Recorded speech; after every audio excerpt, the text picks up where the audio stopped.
El programa Vivir Más y Mejor ha sido galardonado con los premios Ballenas 2017 en los siguientes rubros: Mejor Programa en Salud, Revelación Periodística Masculina Dr. Jorge Gori, Mención de Honor a Mejor Presentación y Producción Integral. Hola, ¿cómo les va? Muy buenas tardes. Bienvenidos. Bueno, nos estamos acercando al final de esto que comenzó con mucha expectativa, con mucha, digamos, con los miedos propios de cuando uno comienza algo, no en mi caso, pero sí en el caso de Jorge Gori y de Lucas McCormack, de alguien que no está acostumbrado a esto de las cámaras, la comunicación en televisión. Y yo pensaba el fin de semana qué lástima que se terminaba, porque realmente ante la respuesta suya y ante lo que nosotros pudimos bajar como material hacia usted, realmente me quedé como muy conforme con el resultado. Y supongo que tanto Jorge como Lucas también, por ahí después se los voy a preguntar a ellos en este programa o en el próximo. Pero estamos cerca del final, y como estamos cerca del final, hoy vamos a tocar un tema muy delicado, muy interesante y mucho más cerca mío que suyo. Mire usted. Bueno, al fin un tiro para el lado de la justicia, Gori. Bueno. Voy a poder hablar en el programa y no que hable usted solo o McCormack, que hoy desapareció. McCormack no viene, ¿qué va a esquiar? ¿O está esquiando ahora? No. Bueno, usted faltó 2 programas también. Pero yo estaba en un congreso. Él está en otro. Ah, sí. Claro. Ah, bueno. Está en otro. Bueno, está bien. Con respecto al comienzo de este programa, usted tiene mucho más experiencia que nosotros, pero le puedo asegurar que yo nunca tuve miedo, como lo expresó, no me dio nunca miedo estar son en miedos televisión. escénicos, No, para nada. Pero de cualquier manera, yo me siento muy bien comunicando cosas médicas, no enseñando medicina, porque como ya lo dije muchas veces, transmitimos conocimientos médicos, pero no es medicina. Para eso tienen que ir a la facultad. ¿Vos sabés feliz día. Feliz día ayer, feliz día del médico. Vos sabés que muchos médicos, especialmente oncólogos, cirujanos, oncólogos, son muy organicistas. ¿Qué significa eso? Que tratamos a las enfermedades desde un punto de vista orgánico, puramente orgánico, y nos sentimos muy felices cuando prolongamos esa existencia porque hemos tratado de curarla. La cosa cambió totalmente desde hace unos años y la curación es también mental. De nada vale que te cure físicamente si vos estás mal, estás anímicamente, espiritualmente en decadencia. La incorporación de la psicooncología dentro del contexto de la medicina oncológica hizo una revolución. ¿Por qué? Y porque el paciente, cuando ni bien recibe el informe o el diagnóstico que tiene algo oncológico, aunque sea curable el 100%, pero él no lo sabe, eso es sinónimo de muerte. Y muy lejos está de ello. Pero sin embargo, si vos crees algo, lo vivís como tal. Es por eso que es importante que especialistas en otras áreas no tan organicistas le enseñen y le vayan calmando esos ánimos muy alterados, producto de un desconocimiento del paciente y del propio médico, que por supuesto no sabemos transmitir esos conocimientos que debe tener el paciente, porque no estudiamos para ello, estudiamos para otra cosa. Por eso la psicooncología es una parte del instituto que a mí siempre me preocupó muchísimo y siempre le he dado una apertura a la psicooncología de gran magnitud. ¿Sabe por qué es eso? Eso para que pregunte usted a las invitadas. Le preguntaré. ¿Qué pasa con la representación de la muerte? Bueno, eso me lo tendrán que decir, vamos a ver, pero ¿qué te parece si vamos? Porque les estamos sacando el programa y son ellas las protagonistas. Bueno, entonces vamos hacia la mesa y vamos a tratar este tema que por lo general no se habla, la psicooncología.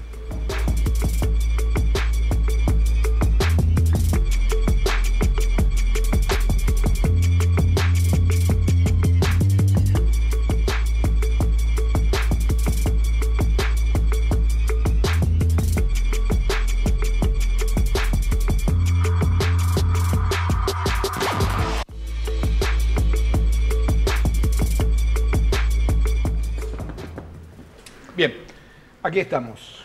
Bueno, muy contentos por tener que presentar a dos de nuestras psico-oncólogas del instituto. Nos falta la tercera, pero no importa.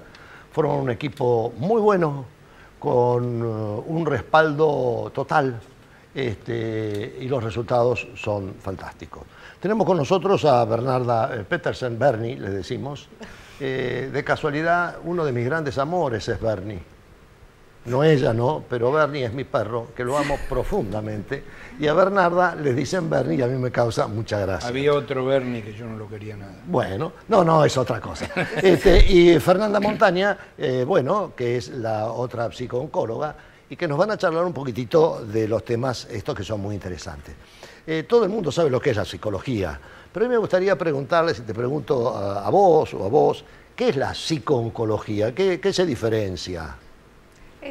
¿Qué tal? Muchas gracias por invitarnos.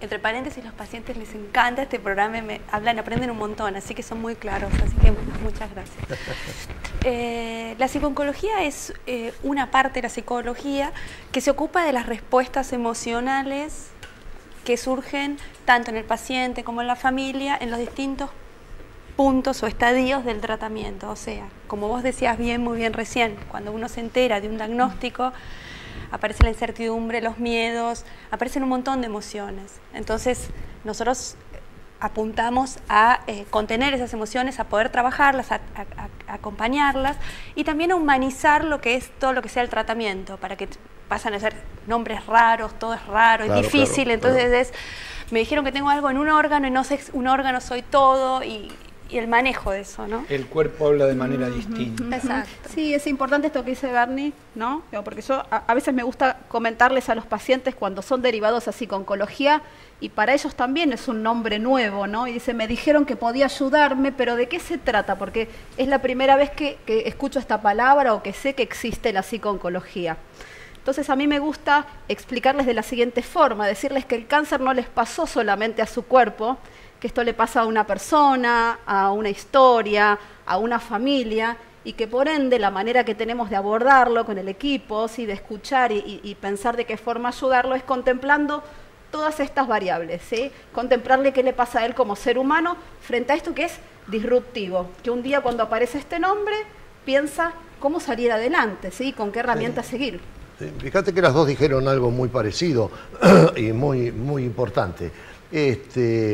Como la gente no sabe lo que es un cáncer, toda la gente cree que la palabra cáncer es el final de la existencia y no es así. Ya lo dijimos durante todo este año, que el cáncer en su mayor magnitud se cura.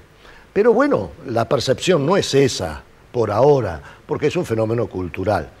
Pero lo importante, y dijeron ellas dos, no afecta solamente al individuo que lo posee, que al individuo que lo posee, por supuesto que sí, a la familia, porque la familia tampoco tiene el concepto de cáncer como enfermedad, que es una más, sino como una enfermedad terminal. ¿Y cómo hacemos para abordar al paciente, pero además con un contexto familiar, que es terrible? Es muy difícil, porque de verdad tenemos en cuenta esto que es disruptivo, como acabamos de decir, y lo que es la personalidad, lo que tiene la persona previo, más lo que es la relación familiar. La familia, ¿en qué estado está? Si tiene incertidumbre, todos viven la incertidumbre. Y tiene una sensación de pérdida de control en el sentido de que no saben cómo se siente. Todo lo que saben a través del paciente y la enfermedad es a través de él lo que le pasa. Entonces viene con mucha impotencia a decir, ay, no sé cómo ayudarlo, cómo cuidarlo, porque él me dice que está bien, que tiene hambre y no come, o que le pasa tal cosa.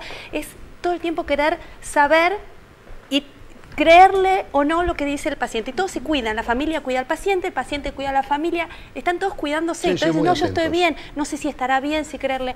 Bueno, la forma es trabajar en conjunto, es trabajar, charlar y exactamente esto, blanquearlo también. Decirle, mira, vos tenés miedo de tal cosa, bueno, él también tiene miedo. Y blanquearlo, dice, se pueden acompañar de esta forma o se pueden acompañar de esta forma.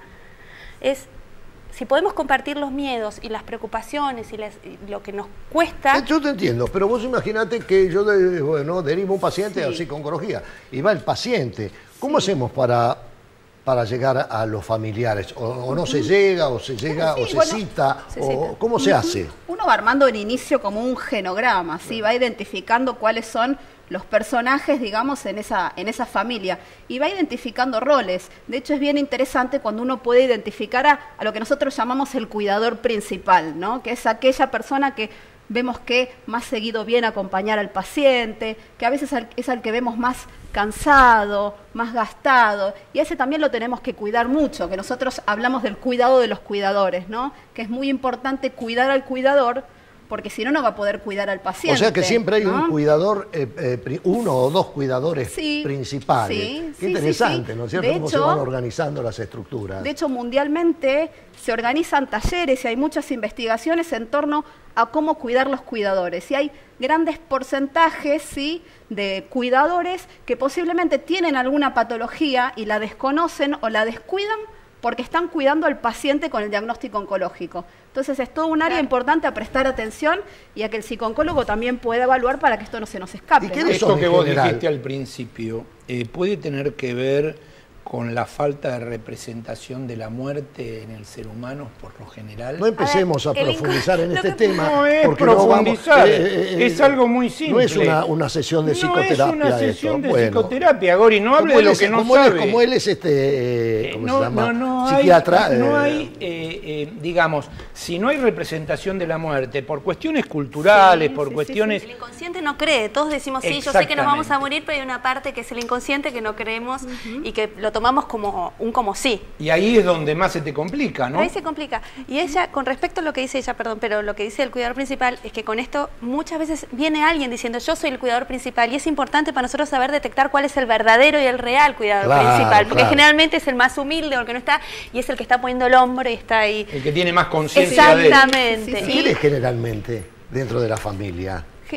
Las mujeres generalmente. Las mujeres cuando son... Las mujeres más que los hombres. Cuando hay hijas, por lo general la hija mujer. La hija más que el hijo. Es alguien que de alguna forma es elegido por el paciente. Cuando uno trata de distribuir tareas, ¿no?, para tratar de que no sea tan pesada la tarea del cuidador, el paciente elige a ese porque por algún motivo, por algo del vínculo, especialmente es con quien más se siente cuidado o entendido o que siente que hay otro entendimiento, hay otra empatía, ¿no? Exacto. Vanessa, es saber ¿no? cuál es la finalidad de la psicooncología en estas enfermedades tan complejas de transitar. Es para el enfermo, bueno, incluye a familiares, ustedes lo dijeron. Graciela, de Congreso, ¿hay tratamientos grupales, individuales? ¿Depende de algo específico estas opciones? Interesante programa. Luis de Quilmes, ¿cuál es la reacción del paciente y de la familia? ¿Hay conciencia de esta especialidad? Lidia de Lugano, excelente tema para desarrollar, porque como dice Crespo, un tema que por lo general no se habla. ¿Qué pasa con esto que preguntó Jorge? Cuando ustedes llaman a la familia, ¿va la familia? A veces vienen, a veces no vienen, ¿sí? Y uno va identificando también ahí con quiénes puede contar, ¿no?, en el sostén y en el apoyo del paciente y quién no, porque uno también respeta que si quizás hay algún familiar que uno lo cita y por algún motivo de la historia de esa familia o por algún motivo personal no desea participar activamente, uno respeta, ¿no?, que así se da la dinámica, pero uno identifica, ¿no?, cuál es su rol. La pregunta que sigue, hay muchos pacientes que están sin cuidador, es decir, pacientes que están solos, que tienen el diagnóstico, reciben ese diagnóstico, no saben cómo manejarse y tienen un entorno familiar, social, lo que sea, en la cual se encuentran en soledad. Es muy común.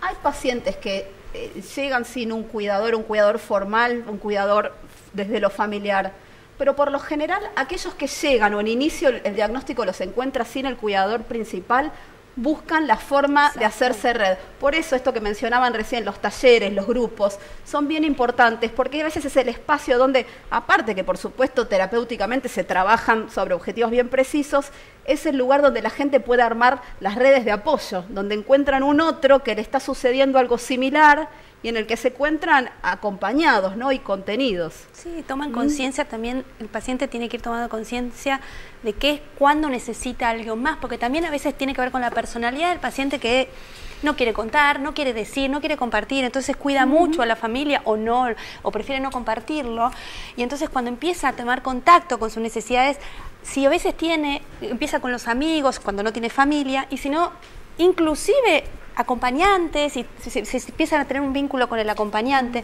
muchas veces lo que nos pasa es que viene a nosotros a vernos al revés, viene la familia, no el paciente. Muchas veces cuando el paciente es varón, aparte. Claro. Y viene y dice, ay, ¿podés hablar con mi marido, por favor? ¿Qué le pasa tal cosa? ¿O lo puedo traer? Y también muchas veces atendemos y nosotros acompañamos a esa familia desde la familia sin ni siquiera a veces conocer al paciente, ¿no? Te voy a contar una anécdota. Yo les doy una apertura muy grande a ellas y a veces hacen cosas que a mí me llaman la atención, me sonrío y después pregunto.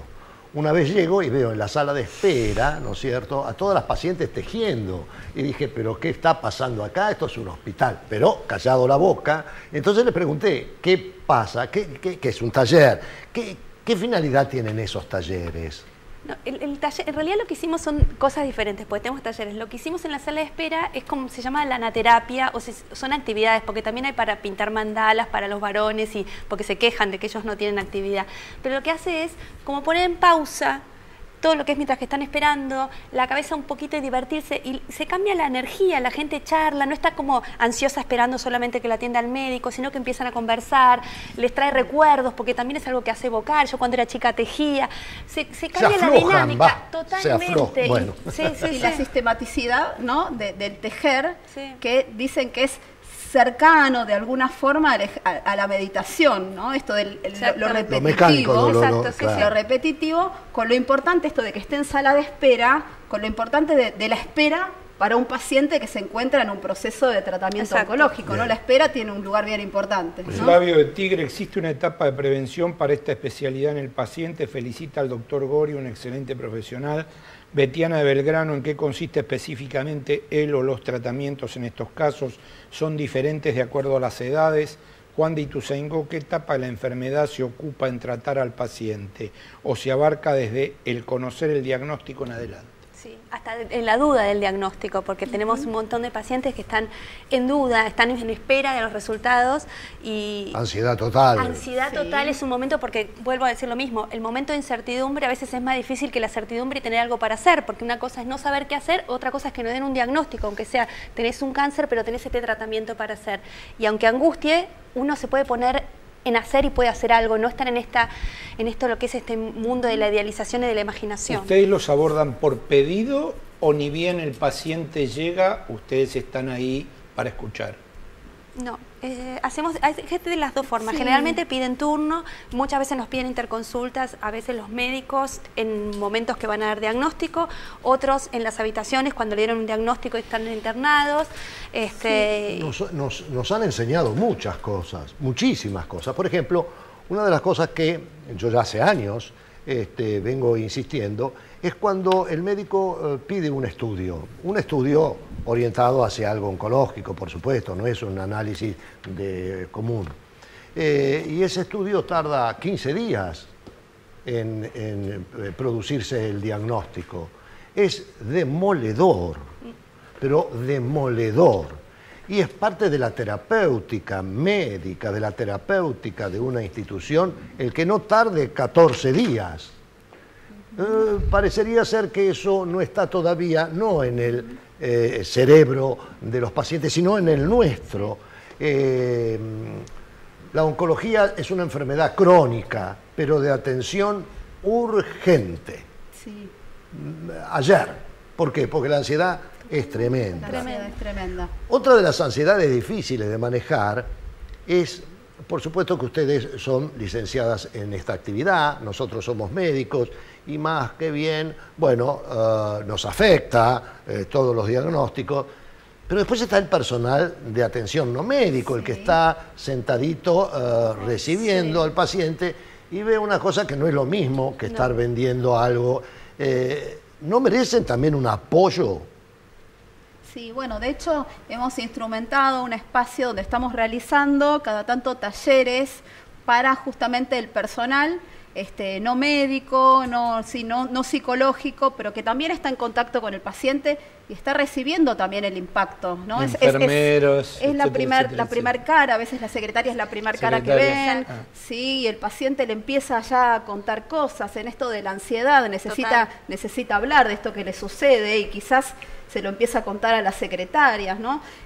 Reciben un impacto importante también, por eso es importante esto que decía antes, también cuidarlas, ¿no? Claro, porque ellas reciben el impacto y además, en general, las personas que tienen estas patologías están en un cierto grado, entre comillas, de agresividad, no de agresividad, sino de una... Claro, son muy demandantes.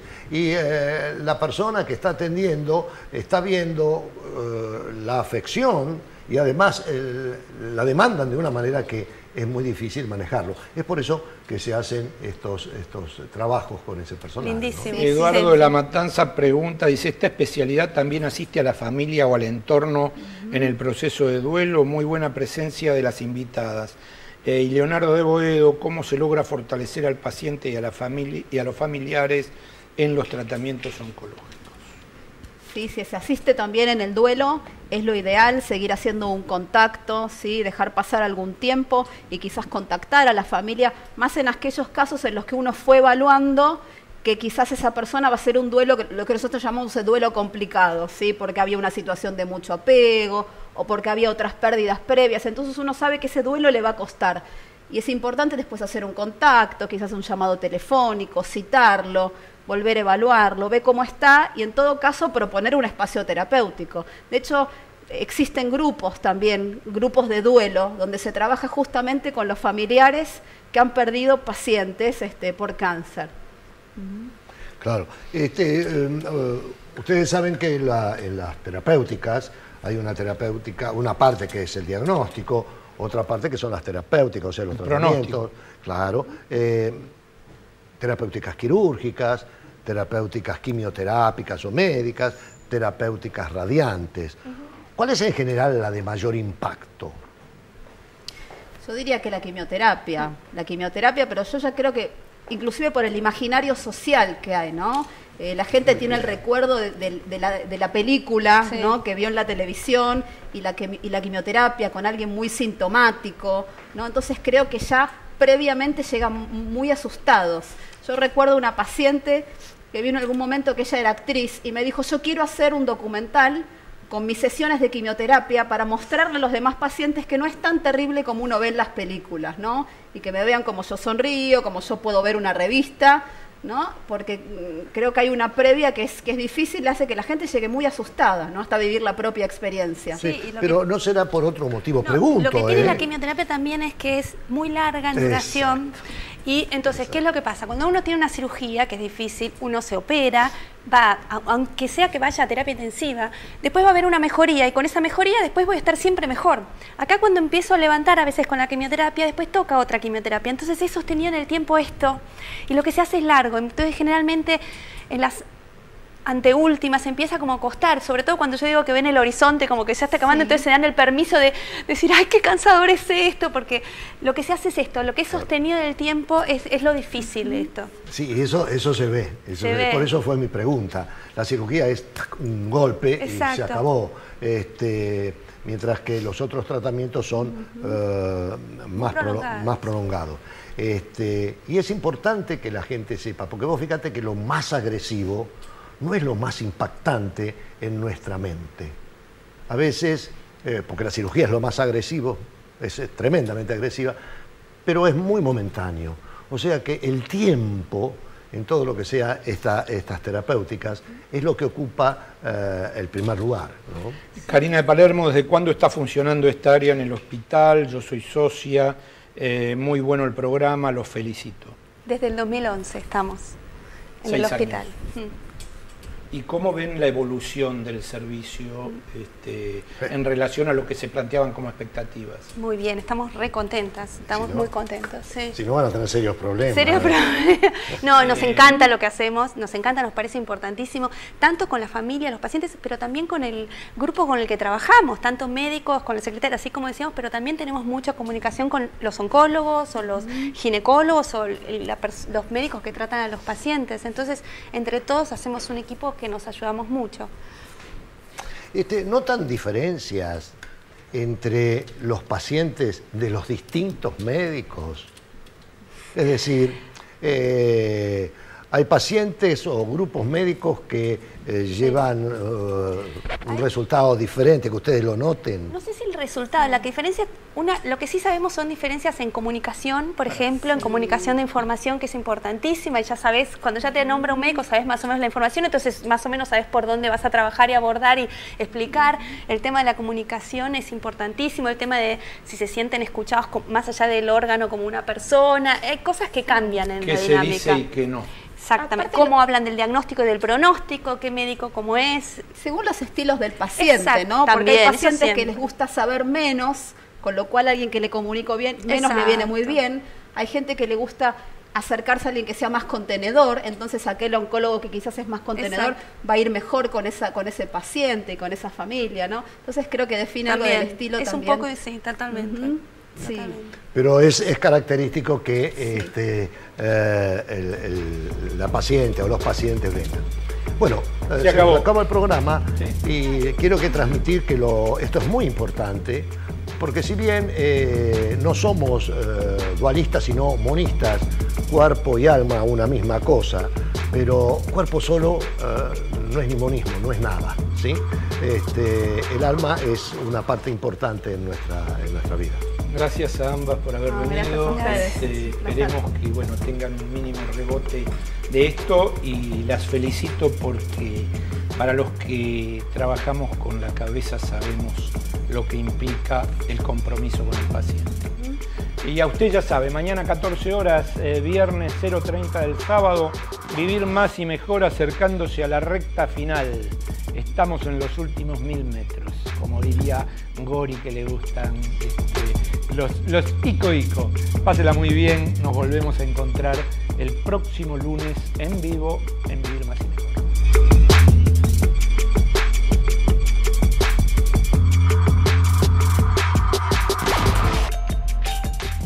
El programa Vivir Más y Mejor ha sido galardonado con los premios Ballenas 2017 en los siguientes rubros: Mejor Programa en Salud, Revelación Periodística Masculina Dr. Jorge Gori, Mención de Honor a Mejor Presentación y Producción Integral.